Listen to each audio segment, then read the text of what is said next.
All right, everybody. Welcome to Crows of Judgment. I see we already have some people in the chat. How are you all doing tonight? Give me just a couple seconds. Got a little bit of a late start with everything tonight. You know, had some business to take care of. But let me turn on the stream on my end just so I can see what's going on. All right, perfect. So I do want to apologize because originally tonight we're going to be going over the situation with narrator.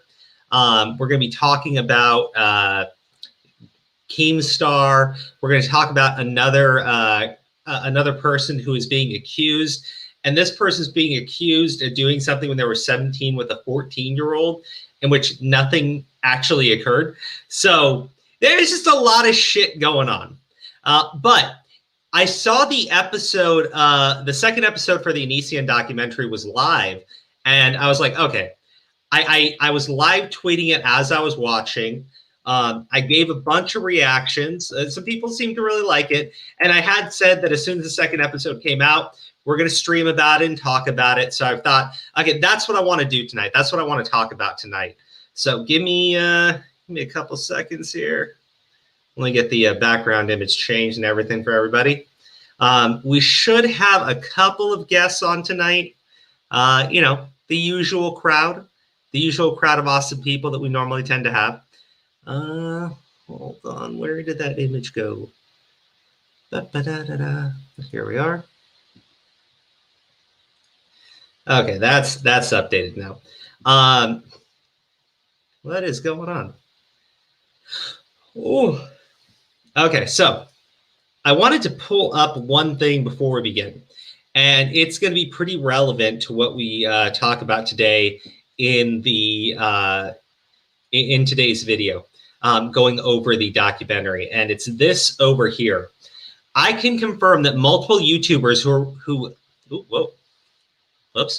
I can confirm that multiple YouTubers who were reached out to be on the show were told by the producers that they wouldn't be using the girl's stories in any shape or form without consent.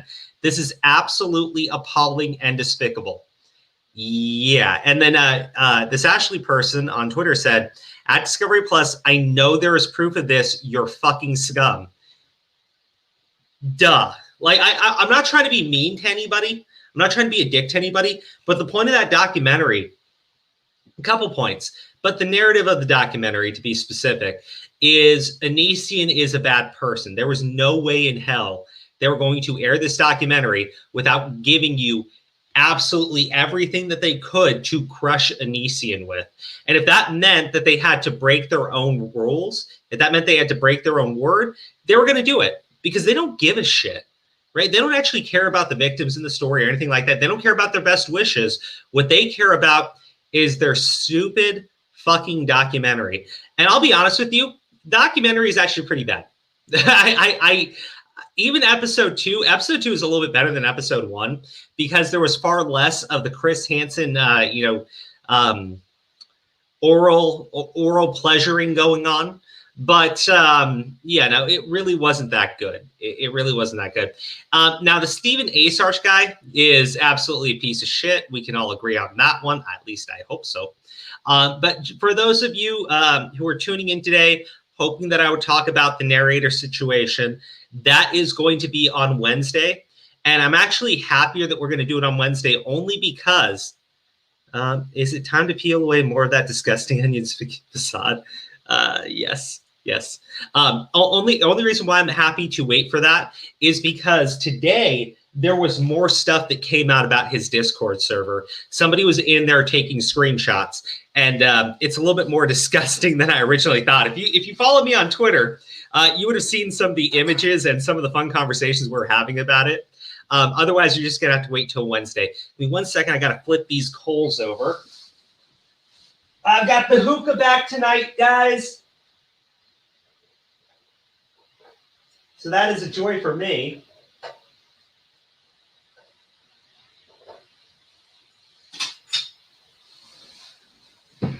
Okay. So let me pull up some of the funnier things. Oh, there's so much stuff that I compiled on narrator. I don't want to go into it yet.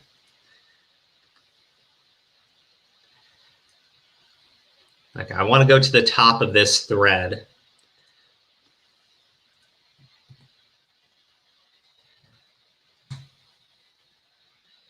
Okay, so yes, as I was watching this, I was tweeting out things about it.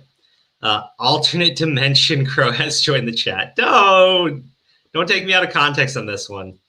The narrator's pronouns are they, them. Also, it looks like their own Discord is disgusting, and they brought that behavior to a server run by a 14-year-old. Fish news, save it for Wednesday. But okay, fine. Let's talk a little bit about narrator, because people obviously want some news on that one. Yes, narrator was in a Discord server run by a 14-year-old. Narrator constantly talks about they purge DMs with a 14-year-old, by the way. Oh, well, buddy, that ain't going to fucking save him. Yeah, narrator was crucifying Carson. It's so gross and disgusting what he's doing a 17-year-old. Narrator is in a 14-year-old's Discord server talking about porn and their vor fetishes. So if we're gonna just like be honest, I think it's a little disgusting that the man is sharing pornographic images, some really lewd and weird furry shit, the type of shit that Pyrocynical was doing with people at 14 and supposedly younger, because we actually don't know the ages of anyone involved. We know that the person running the server said that there were minors there, that there were kids in there, that it's not an 18 and up server. And I guess narrator was in there with their partner exchanging fucking pornographic images and talking about their furry fetishes. Which to me, yes. And one of those fetishes is a diaper fetish. Guys, narrator is one of the individuals who's a former friend of Call Me Carson who is disgusted with Carson's behavior. Oh, by the way, narrator, I have been reliably informed, is one of the individuals who was involved in the plotting of canceling Call Me Carson in November. So yes, they invited the furry fetish diaper baby who was in a 14-year-old server and was asked several times to stop sharing pornographic stuff in the server and continue to do it. Right? Continue to do it. That was one of the individuals that this little circle jerk of friends brought in on their plot to cancel Call Me Carson. I want you to think about that, right? Here, I got to get my Colts, guys. Give me 1 second.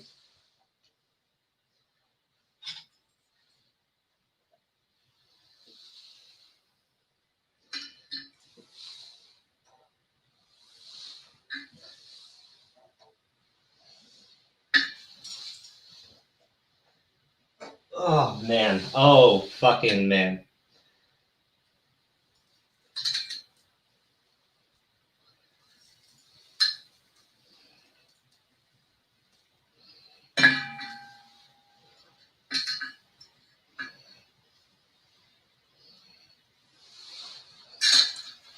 Can you imagine that, though, being one of these friends and inviting the guy who shares porn with 14-year-olds and potentially people even younger than that, because it's a public Discord server with children in there, and this motherfucker is continuing to do it after being informed to fucking stop? Can you imagine that? Can think about that, right? Think about that. That's some fucked up shit.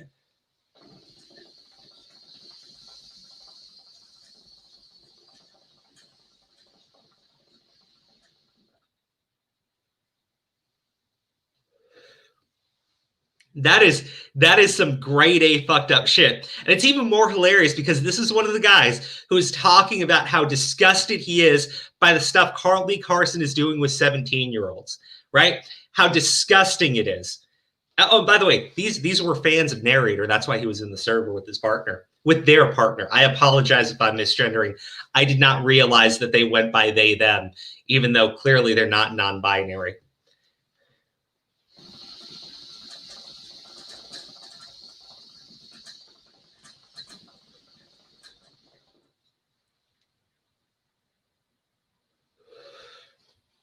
Oh, yikes indeed. Yikes indeed. Said. Okay. I gotta show you guys. I'm sorry. I gotta show you guys this because I was fucking with Sen today, and let me see if I still have that conversation pulled up. Here we go. I'll go through the thread now.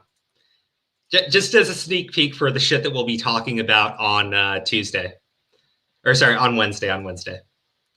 Just some thoughts. Why are there no rules against porn in at narrator here at narrator server where minors are present and talk of porn / sharing of porn seems very frequent? Seems degenerate. Why is narrator allowing people to share porn on with minors? And I said, anyone remember Slazo? Because yeah, you would think like this reminds you of Slazo. So, and I love this, right? They're all talking about porn and narrator goes, well, mods don't patrol the chat, so I can't stop gore porn when I'm asleep. Why are there no rules? Like, dude, can you get one where she bores me? Right? Like, dude, this is just some of the stuff. This is a very little tiny thing from his own Discord server. But he was also doing it in a 14-year-old server, mind you. But this is another conversation. And guys, I might get banned talking about this, but I was having a lot of fun with it. I'm going to read the whole thing, though. Can I point out there's no rules against porn in this server? Fapping to trap porn is the least gay thing there is. If you fap to gay porn, that's 2 guys, and that's 100% gay. If you fap to straight porn, then that has a woman, sure. But you're also fapping to a guy, which makes it 50% gay. But a trap is like half male, half female, and thus a trap with a girl would add up to 75% girl, and thus only 25% gay. 2 women would be ideal, but that would be a lesbian relationship, which brings it around to gay again. This person is a fucking genius.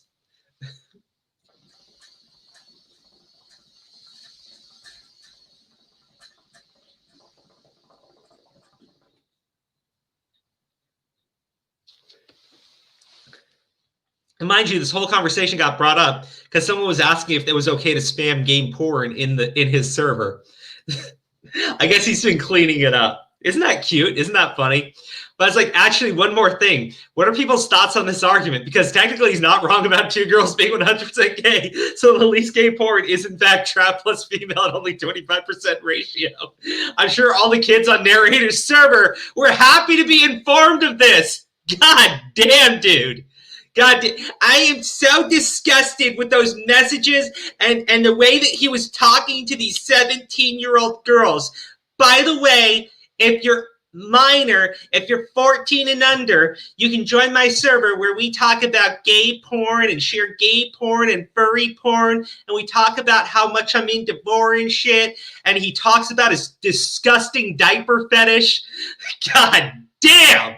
Holy fuck, I love it. I fucking love this dude. He is the most hypocritical piece of shit out there. Carson made me feel bad about my feelings and everybody was mean to me. It's his fault that I tried to sucker punch another guy. It's because Carson is the way that he treats me. Where? It makes so much sense that this guy who cries like a literal fucking baby is into fucking wearing diapers. God fucking damn. It is absolutely hilarious. Oh, they deleted the server. Oh boy.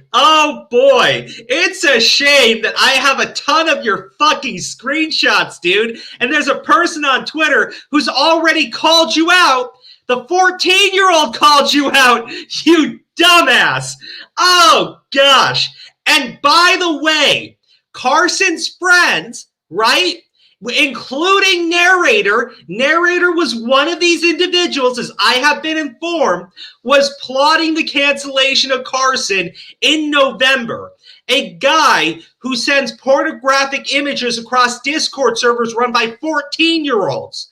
That man went to cancel fucking Carson and talk about how inappropriate the relationships were. Oh, fucking hell. Hey, Turkey Tom, please come back and do a massive Google Doc on narrator. I know he's a smaller content creator, probably won't give you as much clout, but like, dude, if there was ever a time for a Google Doc, now would be it.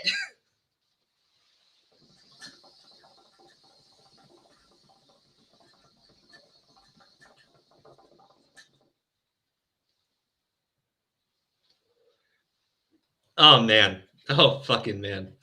I don't worry, guys. I got some coffee to balance me out with the calmness of the hookah. That way, I can be nice and wired for this one tonight. Nice and wired. I got my sugar-free hazelnut creamer because I'm a type 1 diabetic and I need to be careful with my health. Oh boy. Oh boy. Oh, fucking boy. Can you believe that, though? Seriously, can you fucking believe that? I am dead. I am fucking dead. Nothing tops that for me. Nothing tops that for me. I think the leader user is confused. Latchkey Goth Boy, if you're in the chat, I loved our conversation today. I think the deleted user is confused. By his logic, does that mean 2 girls is straight porn? Porn isn't gendered anymore. It's all fetishized. That includes straight and gay porn. Porn is a fantasy now that includes girlfriend experiences because these kids have made mating shit. I was like, no. You can still define a level of gayness to your porn based on the genders involved. The only exception to this rule is non-binary porn, which has a set percentage to 0 in straight and gayness. So we came to an agreement there. But then he was like, we started arguing over what a trap was. So I tag said.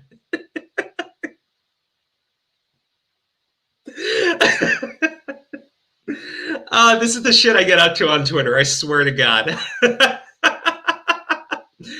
Oh, man. I'm sorry. Latchkey, hey, buddy. Hey, buddy. I love you, buddy. I love you. I do. Oh, man. Oh, Nerd City's in here? Hey, Nerd City. Part 2 Electric Boogaloo. Is this title a Turkey Tom Turkey Whistle?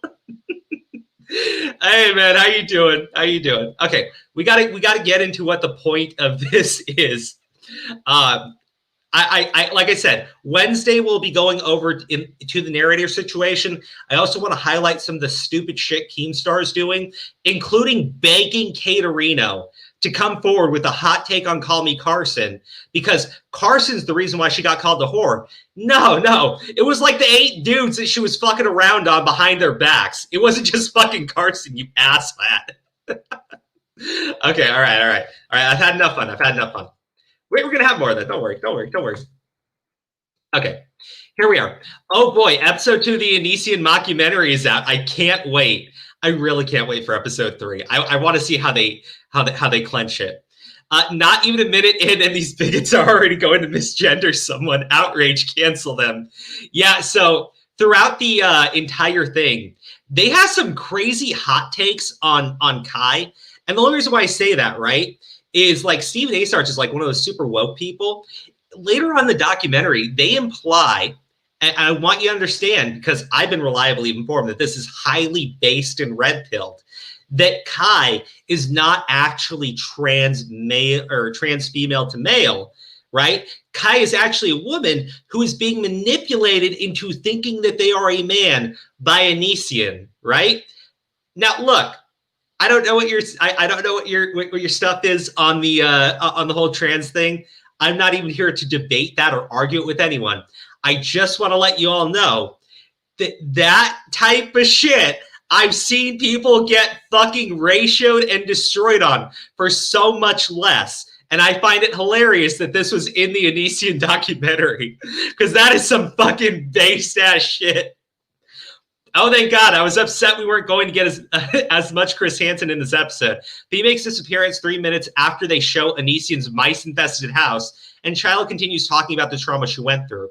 So I showed you the tweet earlier, right, in which someone says that they can confirm, they have evidence that Discovery informed YouTubers that they would absolutely not be going through and showing the victim stories who did not want to come forward. All right. And they absolutely did.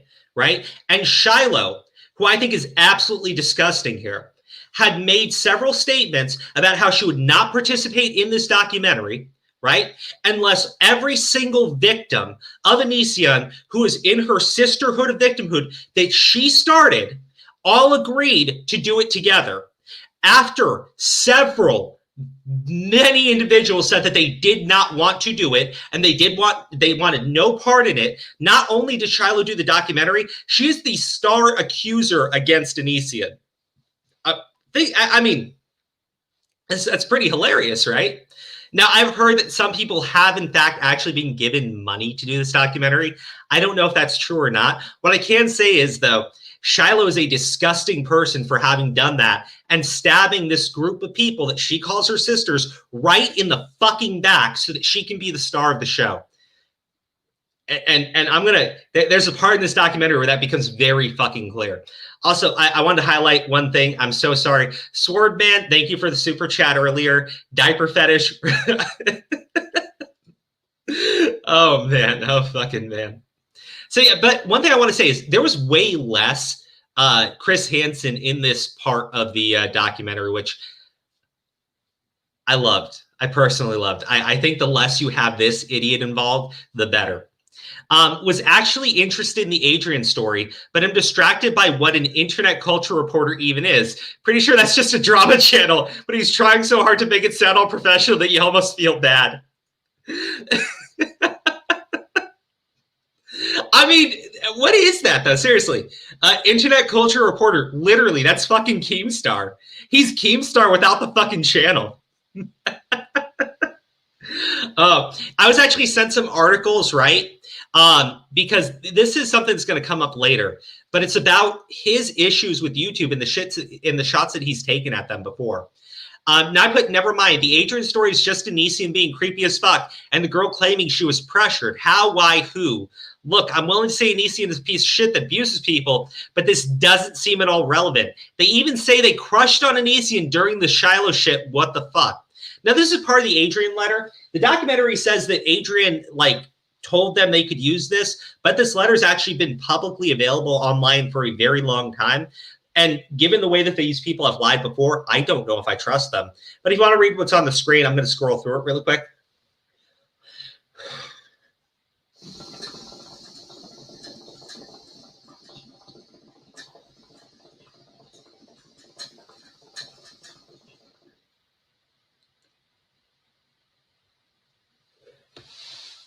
So in their own words, seeing everything going on with Shiloh actually turned them on, which is weird to me. And that already makes me feel highly suspect about this individual.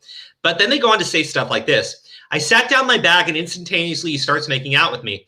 I want to reiterate that he did not rape me, but there was a fine line being forced to do something and being pressured to do something. I agree with the statement about being pressured, but based on the way she talks about how she was turned on by the Shiloh drama and then goes on to this, I don't know who this girl is. Maybe more people have more they can bring up here. But honestly, I think that this was an actual fan of Onision who was really into the shit with Onision and just kind of jumped on the hate wagon later, probably because Onision stopped with them, because Onision likes them young and this Adrian girl was 26, which was right around his age. That's just my theory on this shit. Some people tell me the letter gets a lot worse, but this is what they chose to show in the documentary. And to me, this does not make this girl come across as being victimized or abused, other than to say that Onision's a piece of shit, because I guess he called her out later over her saying that she was feeling pressured by him. Because it really does seem like she was into it just based on the start of the fucking letter. But I thought the whole thing was weird. And I put, apparently Shiloh went back because she was jelly of Onision being with others. I understand the whole thing about sympathizing with your abuser, but she says she was jealous of the other girls. And then this happened. And I just want to focus on that image for a little bit.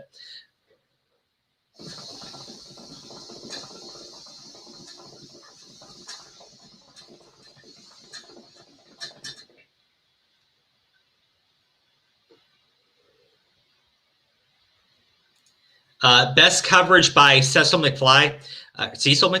I highly recommend it. Great watch. Onision has manipulated, abused, and taken advantage of girls sexually for tons of years, including girls' contact with underage fans. I think that they highlighted that very well. But again, they did that by highlighting victims who said that they did not want their stories being used, and the production company promised not to do that and did it anyways. So you got to decide how you feel about that.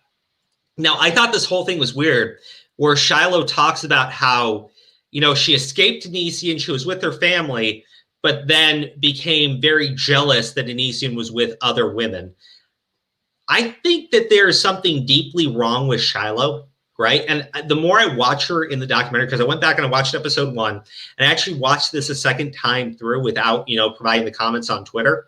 And I was like, Shiloh, I don't know what you want me to say, right? Because later on they talk about how, you know, Kai was a victim, but then she became an abuser, right? So I don't know if they're saying like that invalidates her being a victim. I personally don't feel that way. What I will say is, by that very same logic, you know, at one point Shiloh was a victim, but the way that she is now is just like, no, like I see her as someone who's absolutely tried to take advantage of her status as one of the victims of Onision.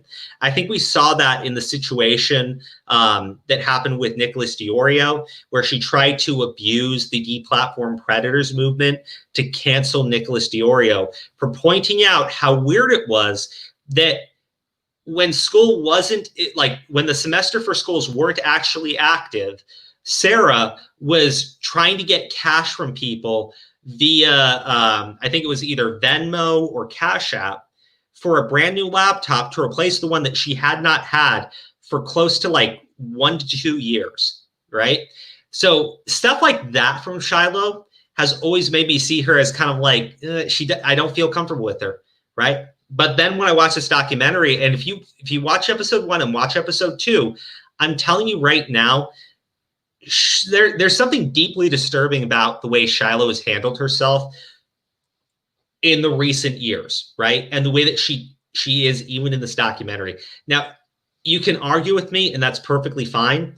Maybe I'm just really, really, really based on this shit, but I got serious issues with that girl.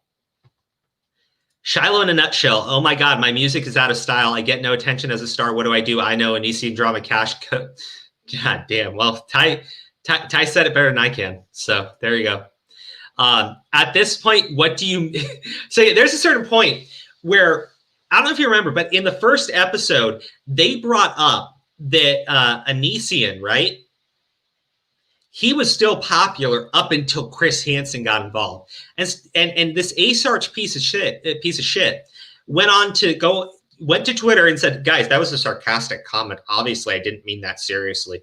And I'm like, dude, you totally fucking did. But now in this episode, they bring up that Onision was like losing support as early as 2011, right? When he goes, at this point, I was like, what do you fucking mean by that, you lying sack of shit? If you watch episode 1 and watch episode 2, this is why I think episode 2 is better, because they actually point out that he was already on a downswing as early as 2011, and people were already taking issues with the guy in 2011.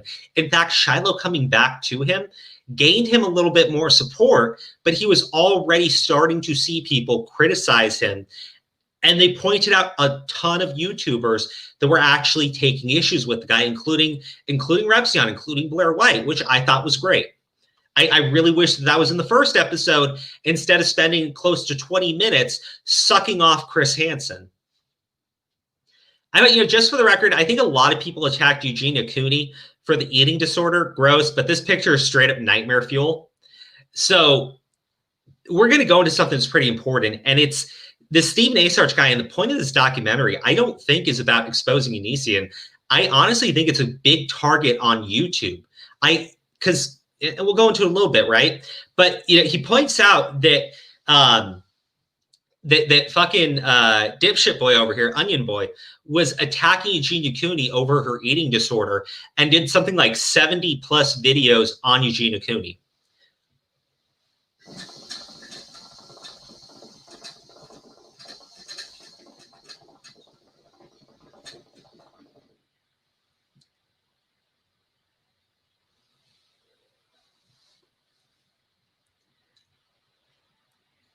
He said over 75. Okay.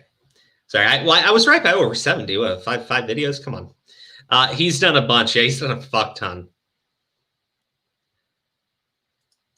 You're absolutely right. That's part of why I question if Kai was manipulating to transitioning at all. What? Did I miss something? Oh, here we go. Onion Boy also defeminizing the victims he has, such as Shiloh, Kai, and many more if you think about it. Defeminizing is when the abusers steal away their femininity in order to humiliate them. I understand the argument. It's just, they were shaving their heads and everything. And then there's Kai, fully coming out as being trans female to male, right? I'm just saying, regardless of what you think about the trans stuff, I think that they are walking a very fine line in making that sort of claim. Only because I've seen people get absolutely ruined and destroyed for saying things even like slightly close to that. Big enough hit there, Crow? No, not even close. All right, so yeah, I'm going to take that off the screen. That's creepy. Now, I said at this point, I was like calling it. Asar's point of the documentary isn't about just destroying Onision. He's taking direct shots at YouTube's algorithm like he took a direct shot at YouTube in episode 1. Pretty sneaky, sis. Yeah, that's the face of a fucking evil, evil man. But let me point out, obviously I'm not going to subscribe to fucking Vox, but... or Newsweek or whatever. What is the Vox adpocalypse? YouTubers weigh in on controversial new rules. Stephen Asarch, right? And how about this? I don't know if you remember this, right? Also by Stephen Asarch. This is before he got fired from Newsweek, by the way. YouTube defends Steven Crowder despite clear terms of service violations. Stephen Asarch has taken several shots at YouTubers over the past couple of years. And actually, one of the good friends of the channel, Toy Bounty Hunters, reached out to Tipster when he saw Stephen Asarch trying to cozy up with the commentary community to point out the bullshit that Stephen Asarch is actually about. He's absolutely taken shots at YouTubers and tried to get YouTube to change their policies and rules in order to get channels banned and removed that he finds problematic. Now, in this documentary, this asshole is out there taking more shots at YouTube. Okay, it's not that he brings up the harassment of Eugene Cooney, right? It's that, hold on, go right back to it. It's that he goes on to talk about the monetization, right? And the thing that's really weird is he actually has Edwin talk to everybody about the monetization in the middle of talking about how many videos that Onision did on Eugene Cooney. Now, I don't think that, just to be clear here, this is not an attack on Edwin at all. All right, this part is not an attack on Edwin, right? I think he's stupid for doing the documentary because they're clearly using him to take shots at YouTube, right? To take shots at the way YouTube is run, to take shots at the way the algorithm is run, because Stephen Asarch finds the fucking algorithm on YouTube problematic, and he wants a majority of the channels that he talks about gone. He does not like them. He finds them problematic. He wants them to use nicer words. He was very offended by the Carlos Maza situation, and he wanted Steven Crowder banned. He attacked YouTubers defending Vic Mignogna in the past because he was very upset that anyone would defend Vic Mignogna. This is the type of guy Stephen Asarch is. He wrote hit pieces on Ruben Langdon, and then after the hit pieces were out, reached out to Ruben Langdon to get a comment. That's the type of person that this man is. So yes, I gotta criticize Edwin only in the sense that he shouldn't have put on the documentary because they use his words to go after YouTube, to point out that someone like Onision, who he's clear is an abuser, who should not be allowed on the platform, was able to monetize and make millions on YouTube because the algorithm allowed him to, right? This jackass over here wants this documentary to blow up, and he wants another adpocalypse on YouTubers. Stephen Asarch is an evil, amoral piece of shit. And you saw that in the first episode when he went on to tell everybody how Chris Hansen is the only reason why Onision got exposed. Just so you know what's going on here, right? I know, like, I think that it's good to inform more people about Onision, but this asshole is using this situation to take direct shots at YouTube. Now, this part is more of a funny thing for me. I remember this guy. He was big mad about people talking shit about the documentary. Hey, bro, Onision's a piece of shit, but this documentary is still trash. Sorry to ruin your 15 seconds of fame. Positivity turtles in the chat. Whoever is working in post-production is so cute. They actually tagged actual tweet to this shit. But they brought up that there are detractors to Onision, right? Then they show this dumbass, right? And he goes, I am an Onision detractor. And he was so proud. And I just felt like, oh, you're so precious. You're so precious indeed. He was criticized before 2011. Yes, he was. But the documentary highlights that in 2011, he was starting to lose support even as early as back then, when originally they said it didn't happen until 2018 with Chris Hansen. Hal looks like someone that was in the Capitol. Oh, Latchkey. Take your shots, guys.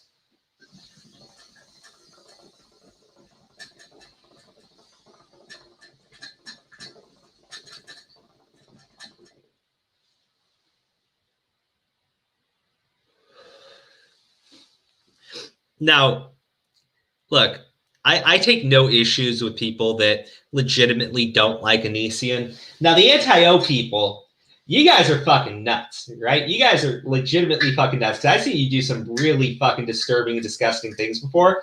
Don't deny it. Everybody knows what you're all about. But for this guy, they dedicated an entire, like, actually, I actually feel sorry for him. They only gave him like a minute and a half to talk about what an Onision detractor was. And I go like, why is this guy even in the documentary, right? Like, why? Of course there are Onision detractors. What the guy does is deeply immoral and disgusting. But this dude is so fucking proud that the only thing that goes on in his head is Onision. And I just got to say, that's deeply unhealthy to me. That's deeply unhealthy to me. Like, dude, go outside. Like, do you have a girlfriend? Do you want to, like, spend time with her? Do you want to maybe build up some actual relationships? Because I was told this guy went on to Edwin's stream, the same one that I was on, like, way, like, maybe, like, a few hours apart from me. And within 5 seconds was just going off on Onision. Onision lives in this man's head rent-free. And that is one demented tenant that he's got living up there. Right? Imagine if you ate, slept, and breathed Onision 24/7, and you were proud of it. Oh, man. Is this also a male feminist? I don't know.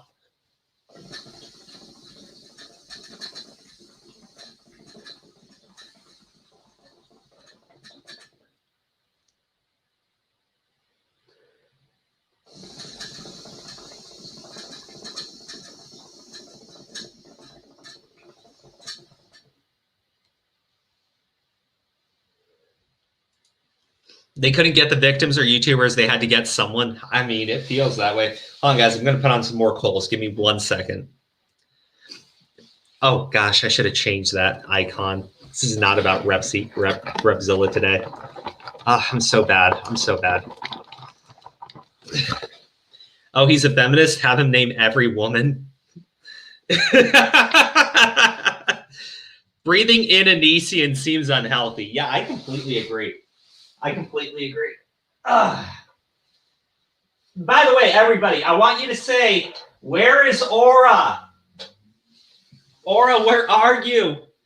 I need you, Aura. The better half of the channel. Where are you, man? Yoink. There we go.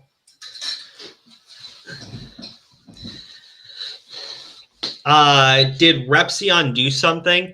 I've actually talked about the stuff that Repzion's done before. I'm not really going to go into it tonight, but yeah, he's done some really stupid shit. But look, if you want a perfect representation of what the anti-O movement is, it's this guy over here. It's a guy who lives on Twitter bitching about Onision every single day of every single year since he's heard that man's name. And it's embarrassing. But as As Aura already said, right? Oh, you're just getting home? Good. As Aura already said, this is somebody, right, who they got on because they couldn't get any of the victims to fill in, right? Hanson's got nothing to say here. Stephen A. Sarge can't be there 24/7, and neither can Shiloh, right? So they brought on this idiot and dedicated a segment to the group of weirdos that live on Twitter bitching about Onision. If you want my honest take here, these people have done nothing to help the situation at all. They have not built a movement against Onision. If anything, they pull people away from it because hardly anyone wants to associate with this guy, right? I'm being honest there, right? Because this idiot, right? I pointed out, one of the things in the documentary I pointed out was like, it's really weird how they talk about how everybody wants to watch The Bad Boy, and they're playing clips from Onision's channel, and this low IQ motherfucker jumps in immediately to say, no. They're talking about the detractors. People want to watch the detractors. Well, yeah, now they do. But the documentary isn't bringing up any detractors. They didn't bring up any of the channels at the time. They were only talking about Onision when they made that statement. They hadn't brought up any of the other YouTube channels. They were only talking about Onision at that point. But this idiot jumps in to say, no, what they actually meant was something that they did not say or show at all. It's like when Stephen A. Sarge goes, well, guys, it was clearly sarcasm. But I said that Chris Hansen was the one who actually brought down Onision and took away all of his support. Oh, man. Repsion seems obsessed with Onion Man. Honestly, almost all of his vids are about Onion Boy. A little bit, but to be fair, it's content for his channel. He's made massive gross off talking about Onision. So it makes sense to me that he would be so focused on Onision. And the fact that he got sued by Onision probably has made it a little bit more personal than just some other drama that you could cover. Repsion wasn't the first one to talk about Onision, but he's probably made the most videos. I would 100% agree there. Twitter when Carson has a 2-year age gap. Oh, boy, indeed. Okay, so I wanted to dedicate a small little segment of the stream talking about how stupid and pathetic it was to see this dude on camera go, I am an Onision detractor, as if that was something to be proud of. God damn, dude. So I said props to Blair White for one of the most accurate descriptions I've ever heard of what Onion Boy is. So she's on the fucking documentary, and she says Onision is if you took a Pokemon hentai fetish, combine it with a single chromosome, and sexual repression for 20 years. And I fucking died when I saw that shit. I did. Props to Blair, because that shit was the funniest description and perhaps the most accurate description of what Onision is. Sorry. But yeah, they did highlight other YouTubers in this, which I actually liked, right? Now here, okay. I take a couple shots here at a certain guy called Ethan Ralph of the Kill Stream, because they dedicated a segment talking about this. Taylor's parents and I are on the same page. Why would a man who is nearly 10 years older than someone who is just barely legal hooking up? Someone asked Ethan Ralph. He was only double the age of that girl he knocked up that's pressing charges against him. Shots fired, pew pew. So this is Kai, right? This is Kai pre-transition. They went by Taylor back then. I'm being as careful as I can here because they point out some really disturbing stuff that happened with this girl, right? Including the fact that, so she's 17 in her state of New Mexico. This is the thing that I'm really disgusted by when we talk about predatory behavior. Onision's 27. He sees this girl at 17. So he moves to her state where it will be legal for them to hook up. That is Onision. That to me is fucking predatory. It absolutely is, right? Moving to a state where it's going to be legal for you to fuck her, right? Watching Curl laugh at his own jokes is so cute. Yes, I do. I do that. I am an Onision detractor. So is 99.999% of the entire interwebs. You want a gold star or something, Mr. Detractor? Oh, be gone, gun. Oh, there's another shot I take him. Don't worry. Don't worry, don't worry. But yeah, they made a whole segment talking about the weirdness of this relationship Onision has with this girl. And I was like, holy shit, Ethan Ralph did the exact same thing, only worse, because he was substantially older. He was double that girl's age. And it was illegal for him to have any sort of sexual contact with her because, you know, he was in California. So he just talked to her and, you know, isolated her from her family, told her about how her parents were abusive and everything while she was 17. The moment she turned 18, got her out to California and impregnated her. Crazy shit. Oh, yeah, it's like, oh, thank Vishnu. Nearly 20 minutes, I was about to go into Hanson withdrawal. He really wasn't in the documentary that much, and I love that. I absolutely love that. Okay. This is my final shot at Ethan Ralph here. So Onision pressured this girl, this pre-transition, into exploring with other women sexually. Now, why does that remind me of a gross gunt who creeped on a 17-year-old at 36, knocked her up at 18, and pressured her into being with another woman, or he wouldn't be a father to the baby? Anyone. Bueller. Fucking Bueller, speak up. Oh, man. I know I shouldn't have been taking shots at Ethan Ralph here, but when they were describing the situation with Kai, you know, when that first started and everything, it's the exact same shit that Ethan Ralph did. Like, literally the exact same shit. So if everyone is saying that Kai was a victim of Onision while this was going down, Ethan Ralph victimized a 17-year-old, groomed her, if you will, right? Because there are certain elements of that you can clearly point to, isolating her from her family, all that shit, right? When she was 18, as soon as it was legal, got her out to California, fucked her, filmed it, released the sex tape without her permission. And then after she got pregnant, right, pushed her into a three-way relationship and said that if she would not be in this three-way relationship, he could not promise to actually help her raise the kid. That, to me, is much worse than the shit that Onion Boy did, because that girl's got a fucking baby. And Ethan Ralph is over here saying that he can't possibly help her raise the kid unless she wants to, you know, be in this three-way with DigiBro's ex-girlfriend. The absolute beauty of that. The absolute fucking beauty of that. So yeah, if I got to look at Kai and say, oh, Kai was clearly a victim when all this shit was going down, Ethan Ralph is 100% an abuser. That's, I mean, because he did so much fucking worse. He did so much fucking worse. Mentioned her earlier, but I looked her up and saw Joy Sparkle BS is indeed back into riding the anti-onion train. Crazy chick in no position to be mocking crazy. Wait, who? Ty, give me some more context. Sorry. That's a 9-year difference between James and Kai. Oh, yep. Almost 10. 3 summer, no child support. Sorry.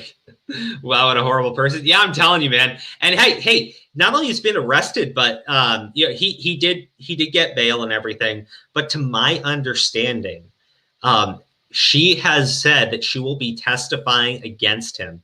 So holy fuck. Crow, can I launch the nukes now? Faith in humanity is dwindling. I mean, I think we're going to need the nukes pretty soon. They're literally trying to cancel a 17-year-old right now because she flirts with people. And one of the people she flirted with was 17 and 14, right? We're literally talking about 2 people who are actually fucking minors and shit. And they are trying to cancel this girl. I think it's a girl anyways, based on the pronouns. But they're trying to cancel them because the person that they were flirting with took it the wrong way. Faith in humanity is completely fucking gone at this point. Okay. But yeah, the Kai stuff's really disturbing. Holy fuck, I want people to understand this. This documentary just said Kai was tricked into being trans by Onision, and Edwin calls Kai a her. You're all playing with fire. Abort. Now, don't get me wrong. The second part of that, I'm just being a prick because, look, it's pretty easy to go into misgendering people who are trans, especially when you're just kind of talking. I honestly don't think Edwin is being intentional there. But I will say, some of the people I've seen on Twitter don't actually give a shit if you made a mistake. They will cancel you for that crap. But the fact that this documentary actually tries to dedicate a segment into how Onision is the only reason why Kai is trans, you got to be careful with that stuff, especially in current year, because that will absolutely get you fucking destroyed. Now, I don't think people care because Kai is an abuser. Kai is a piece of shit. But be careful. Be careful. Because someone's going to look at that shit and go after you. What is this? Yes, Carson has only a 2-year age gap and he's a predator. There are people like Ralph that everyone ignores. One of the things I thought was really funny is Tommy C went hardcore after Power Cynical for the 19 and 15 stuff, right? And then when I brought up the whole, I was in his chat and I brought up Ethan Ralph and everything, he started to laugh and goes, "She's 18!" And I was like, dude, really? Like, because the thing is, you know, that relationship is so much fucking worse than anything Pyro or Carson have fucking done. And he's over here going like, it doesn't matter. She's 18, so whatever. I'm like, dude, holy fuck, dude. Think about what's coming out of your fucking mouth sometime. Sometime think about it. Just spat out my drink. Fuck, I think Kai has a bigger dick. Oh, that's true. That's fucking true. That's a true statement. I'm leaving that on the screen. Oh, is this? I'll go back to it. They were talking though while she was 17. I don't think he knew, or maybe he just didn't care that he waited until she wasn't legally a minor anymore. But even then, I would say being double the age of someone who's just barely fucking legal, double the age, that to me is predatory, right? Because that's not a mentally mature person at all. And the shit that he does from that point is gross and disgusting. Fucking Gunter. All right, now, I want to be clear here because this is not me taking a shot at this woman, right? It really is. I tried to be as clear as I could here because I'm being very sarcastic and snarky in this Twitter thread. I said, no disrespect to this person as her story is absolutely heart-wrenching, and it is. But why is she in the documentary?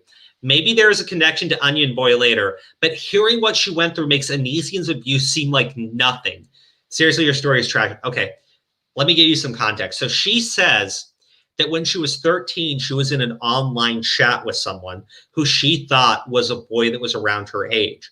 She left her home or her apartment to go meet with this person, and it turned out to be a very old man, shoved her into the trunk of a car, kidnapped her, took her somewhere, and literally raped and tortured her for days before the police finally found her.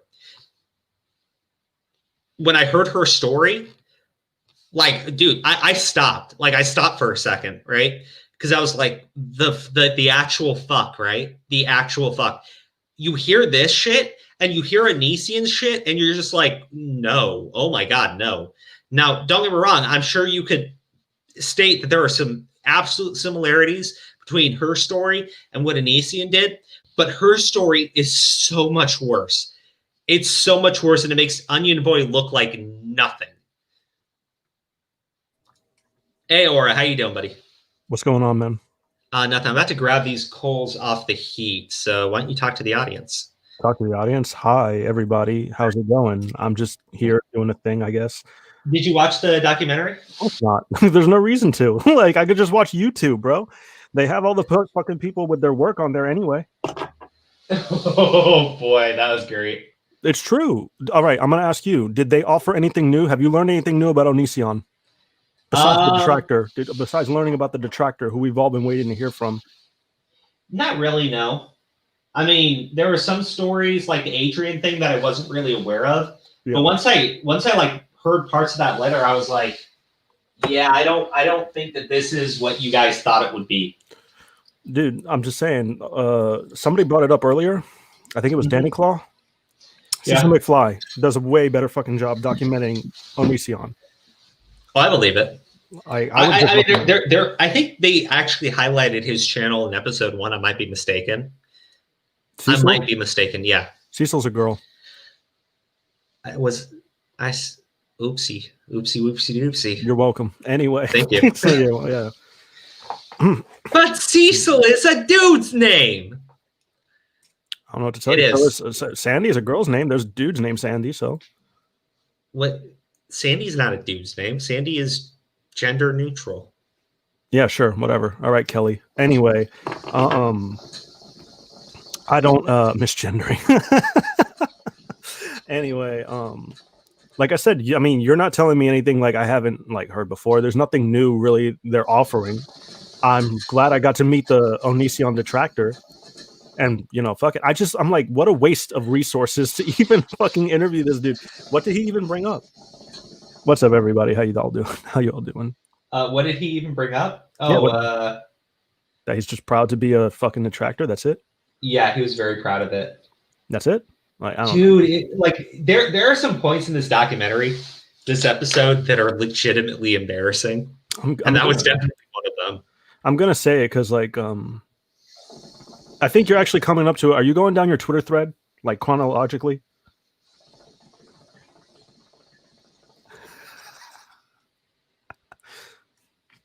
Yes, I am. Oh, okay. I was trying to nod. I can't see you anyway. Like, I really can't. Like, so it's okay. It's okay. Yeah. Someone get Jazz to yell at Crow from his. Don't involve my wife. Don't involve my wife. That's weird. I'll text her. I'll be like, yo, this dude is huffing and puffing on that good shit right now. Stop. You know, I she's actually been worried about my health. So she was like, only do it 3 nights a week. And I was like, yeah, I should. Yeah. You kind of really should. But if we're going down your thread, we're going to get to a point later that I want to talk about. So I'll just leave it till then.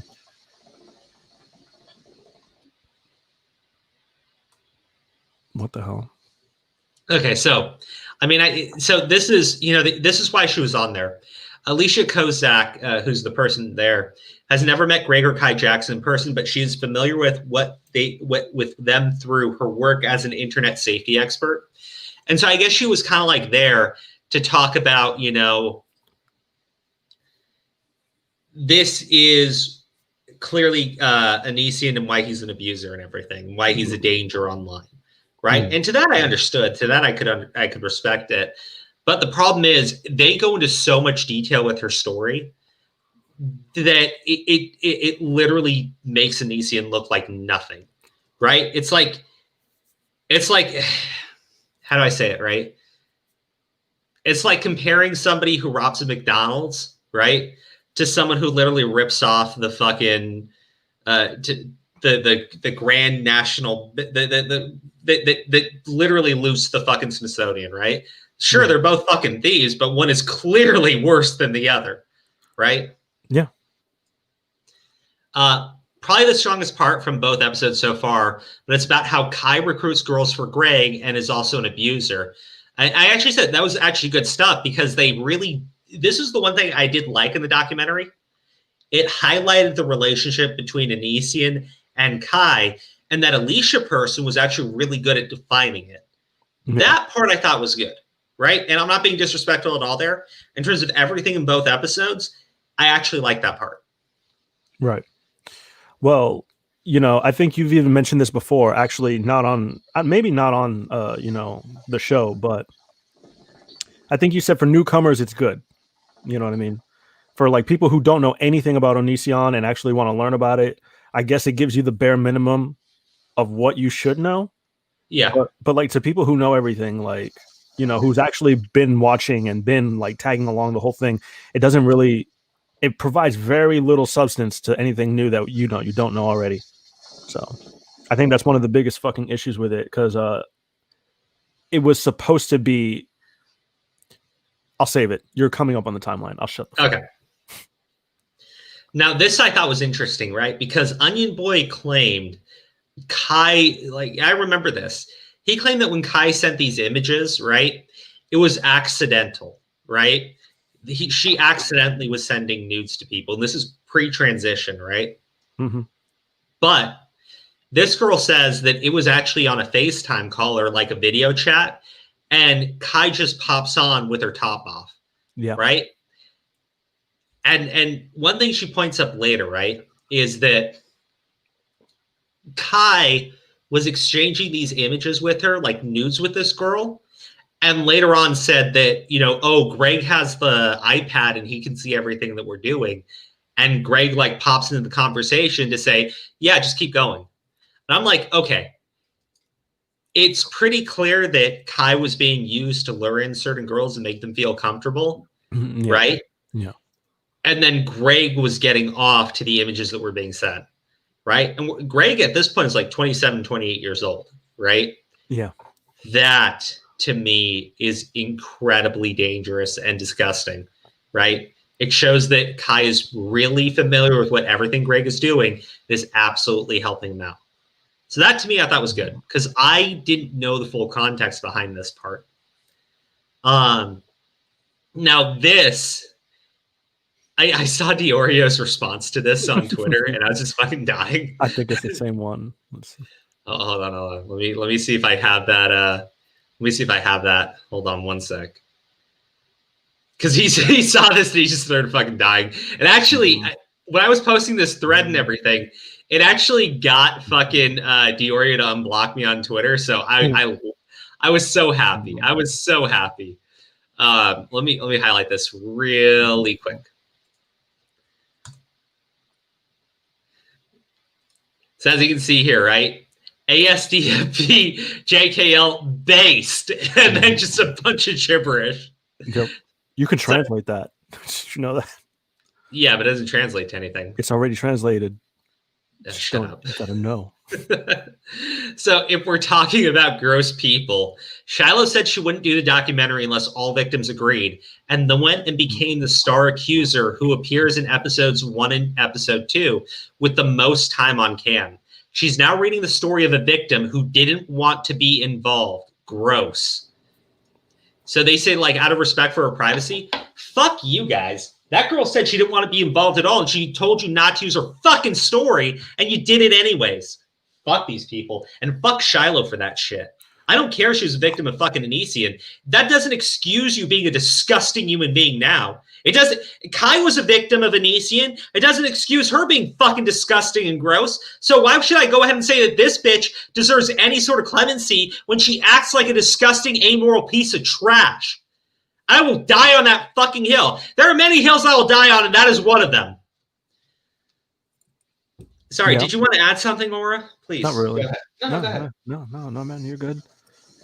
Is that the part where basically they find out that they blurred out the people who didn't want to be involved, they blurred their names and faces out? Oh, I mean, that was where they found out they did one.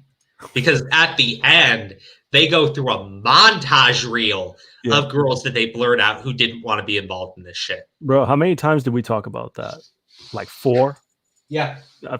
Bro, how many times did I say that we're gonna do that? Like fucking. Dude, because they don't. It's like you said, and it's like John said. These people are here to establish a narrative, and they're going to do that regardless. And when you're dealing with someone who has no fucking morals, like Asarch does, right? Asarch has no fucking morals. You should have fucking known that was going to happen. What the hell? You should have known that was going to happen. What happened with Latchkey Goth Boy? Huh? Latchkey Goth Boy got hidden? Wait, what? Look in the chat. A few that are like 10. I mean, that's all I see here. Is it on? I'm looking on the phone. Check, because you're a moderator. Get that. That's pretty accurate summary. And that got deleted for whatever reason. And then he got hidden. What the fuck is going on? I don't know. Latchkey Goth Boy, like, I don't know why that happened. Never mind. I don't know. Over here, it's telling me you got hidden or some shit. It's weird. Like, I can't see any of your stuff. So maybe it got fixed. Whatever. Oh, so Keem's doing an interview with Carson? Oh, boy. What the fuck, dude? One now? Thanks, Kayla. Kayla fixed it. Oh, no. The Call Me Carson interview, retweet if you want it. If Carson's smart, he will not do it. If Carson has any level of intelligence, he won't do it. Yeah, I wouldn't trust Kim after he just did that shit he did to him, bro. He fucking did the interview without him. He didn't even let him know, but before he did it, he already pre-recorded the fucking thing. Well, I don't know if he actually did it or if he's trying to pressure Carson into doing one, but if Carson has any level of basic intelligence, he won't do it because Keemstar is going to crucify him. Yeah. And again, I've already shown how Keemstar is highly fucking dishonest with this shit. So if he's smart, he won't do it. Don't get me wrong. This was one of the story I wanted to hear about, just not from Shiloh, who gave 0 fucks when the victim said she didn't want to be involved in the documentary, given Shiloh's stance. Just for clarification, really grossed out by how callous this woman actually is. Onion Boy is blaming the girl who they adopted for having sex with him and Kai as soon as she turned 18, after having her cuddle in bed with them until she was 18. So yeah, they play a clip of him saying that she sexually extorted him. And I don't care what you got her fucking saying, dude. Fuck you. She was 14 and you had her go to your home and cuddle in bed with you and your husband. Yeah. Right. You and your husband. You had her cuddling in bed with you, right? And you had like legal guardianship of this girl when she was 16. You're fucking disgusting. You're trash. I don't care what you got that bitch to say. Right? And forgive me. I say that word a lot. It's no disrespect to the girl, right? Mm-hmm. To my understanding, they were talking when she was 14. They chatted her up until she was 16. And at 16, that's when she went to his house. And that's when she was cuddling in bed with them. Yeah. That is disgusting. That is gross. And as soon as she turns 18, I guess she's just started. They one day were just having sex right in front of her and pulled her into it. Yeah. It's fucking insane, dude. But I think, that's been covered extensively for quite some time, at least the past year. Yeah, I mean, don't get me wrong. I think the documentary did a good job going over the story and everything. Mm-hmm. But if that girl said, I don't want to be fucking involved in this shit, and you did it anyways, you can't tell me you actually stand for these victims when they're telling you not to fucking involve them and you do it anyways. Bro, that to me is just... It's never been about the victims, man. No, of course not. It's never been about the victims. That's why I'm confused. Like, I think I mentioned this to you or somebody earlier. I was like, I will never understand why any YouTuber who criticized Hansen for being a grifter, right? For being a grifter online and for, using the story and all this bullshit, participated in this fucking documentary. Yeah. No. You should have known. Like that's my only thing, right? Yeah. And this is my main criticism to Edwin on this stuff, right? I've already said, look, I think that you do gain something with exposure and everything, because I honestly think that's why Shiloh did it. I think Shiloh wants to have her face out there. I think Shiloh wants to be famous, however she can get it. That's exactly why she was jealous of these other girls back then. That girl has some serious fucking issues. She absolutely does. But Shiloh goes on to talk about this whole like sisterhood of victims, right? Yeah. That she felt lonely and she wanted a group of other victims around her, and she created it, right? Yeah. And those girls, some of them wanted to come forward, and that's on them. But Shiloh, as their like mother hen, said she wouldn't do it unless they were all on the same page. And when these other girls said that they did not want to be involved, she said, okay, I won't do it either. And then immediately pops up in the fucking documentary as the star accuser. That to me is just sick and wrong. Bro, she's like, she formulated like a sisterhood. And I'm like, it'd be nice if the sisterhood was there to talk about their opinions and shit, their experiences and everything. But I guess that can't happen. Thank God you're there, though. Just fucking, it's whatever. It's just like. Now, don't get me wrong. That doesn't take away from like the quality of the documentary, right? That doesn't take away from the quality of the documentary. But knowing what I do now, right? Knowing about all that shit and watching this documentary, fuck those people. They're gross, they're disgusting, and they're dishonest. Yeah. And you can see here, right? They did a whole montage reel of girls and just blurred out all their faces. Which is the shittiest thing, dude. Like, at the Yeah. very least, you know, like, because Shiloh gets all the fucking, like, you know, she's the face now. Yeah. You know? Yeah. And that's what Shiloh wants. Shiloh wants attention. Shiloh craves attention. And we're talking about, like, there were so many of these images that they pulled up. We're talking about like 10 fucking girls that they showed during that documentary with their faces blurred after they said they did not want to be involved.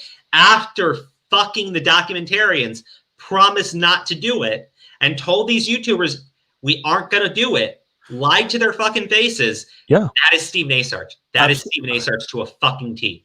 Absolutely, dude. That's what documentaries do. Like, I said it all the whole time. I'm like, they don't need the victims. The victims already fucking made public videos on a public domain platform. It is fair use. It's Chris Hansen. Half the work was Chris Hansen's shit. You know, they covered their asses legally. They blurred out the images. So now, like, they're fine. And of course they were going to do that. How are you going to make a story about Onision when like all the victims don't want to go except for Shiloh? Did they promise on paper? They sent, I guess they actually sent emails to people, but this one girl who I highlighted earlier, there were less people watching at the time, I believe, who said that she has actual proof that Discovery made these promises to people. And the Discovery didn't give a shit and did it anyways. I believe it too. I believe it. That's the point of documentaries. They will, their goal is their narrative, and they'll find a way around it. Like, you know. I felt like I shouldn't laugh, but imagine the absolute absurdity of speaking about the sisterhood of victims after saying you wouldn't appear in the documentary unless the sisterhood agreed, then appearing anyways and reading the story of your sister who didn't want to be involved. That is the face of an absolute fucking monster. She made I stand by it. I stand by it. I don't care. She can say whatever she wants. She can cry a fucking river of tears. I don't care. If Kai was at one time a victim, like Shiloh was at one time a victim, but Kai's still responsible for her actions now, then so is Shiloh. Dude, I think, honestly, she makes Onision look better because she's kind of a fucking liar. Like, and that's the stupidest, most fucking backwards thing ever. I agree. Like, I agree. She does make Onision look better because if you look into the situation, right? If you see the shit that she was saying and you watch her fucking face on there, you watch her reading the story of this girl who did not want to be involved, you're a monster. You're an absolute monster. So, can't be an Onion Boy documentary without the traditional Chris Hansen fellatio slipping in. But like, this is highlighted, this chat. I cannot thank you enough for really covering and going into all of this, Chris. You're the best person to get on the case and actually take things seriously. And remember how in episode 1 they're like, oh, what's his name? Chris Hansen got involved and he changed the fucking conversation or dialogue, whatever the fuck it was.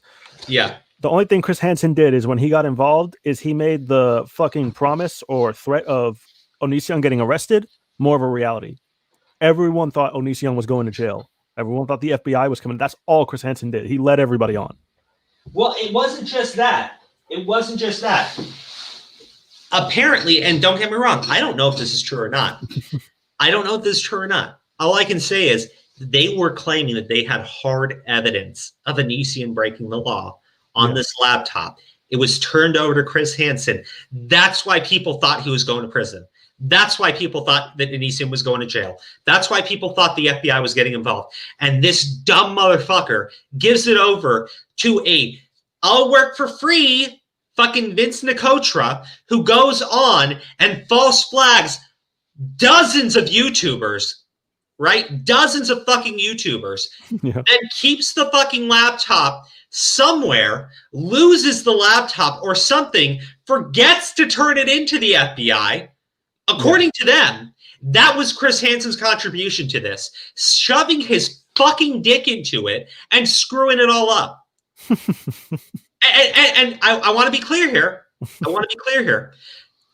Chris Hansen had to do a whole statement on that laptop and how they screwed it up and how they fucked it up. And you know how this piece of shit owned the situation? I parted ways with Vince Nicotra. He has handled himself very unwell, and the things that he has done has absolutely damaged this case. Vince Nicotra was out of control. Yeah. That's how this top tier fucking genius handled this entire fuck up was to go ahead and blame his assistant that wasn't even being paid to work for him. That is Chris Hansen, everybody. That's why people were all on Chris Hansen's dick, because Chris Hansen said he had actual evidence. Chris Hansen was handed over actual evidence, according to one of the victims in this story, and this motherfucker gave it over to a guy that he wasn't even fucking paying to work for him, and they screwed it up. They forgot to turn it in, and it just totally fucked everything up. Completely fucked everything up. That's assuming that they're being honest about having this evidence, right? I don't see any reason not to believe him. What I do believe is Chris Hansen, whose entire career on To Catch a Predator, honestly, is just being the face of the movement. This guy is not an investigative journalist. He can put that on his fucking title. I've seen it in the documentary several times. He is a fucking mouthpiece to preach other people's work. That's Chris Hansen in a nutshell. Chris cheats on his wife with someone 22 years younger. Oh my gosh. Hold on. Or entertain the audience really quick. I got to find something. They're going to fucking love it. I don't even know what the fuck to do. Come on.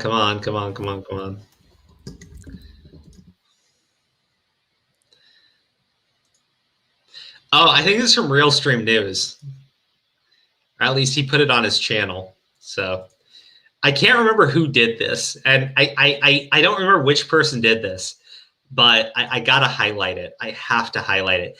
This is the level of research that Chris Hansen does on shit. Someone paid him $50 to make this statement, and this absolute fucking grifter actually did it. Hey everyone, Chris Hansen here of Hansen versus Predators, To Catch a Predator and Have a Seat with Chris Hansen. And now I'm going to need you all to have a seat right over there, because I want you to know that the Love All LGBTQ plus support community has some exciting news. And now they've added maps to the collection. And it's important to share this love.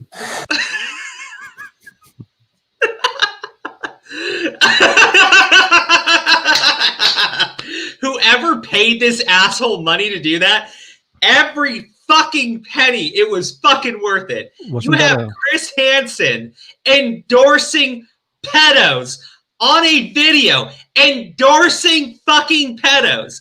That was Chris Hansen, and he did it for like $50 fucking dollars.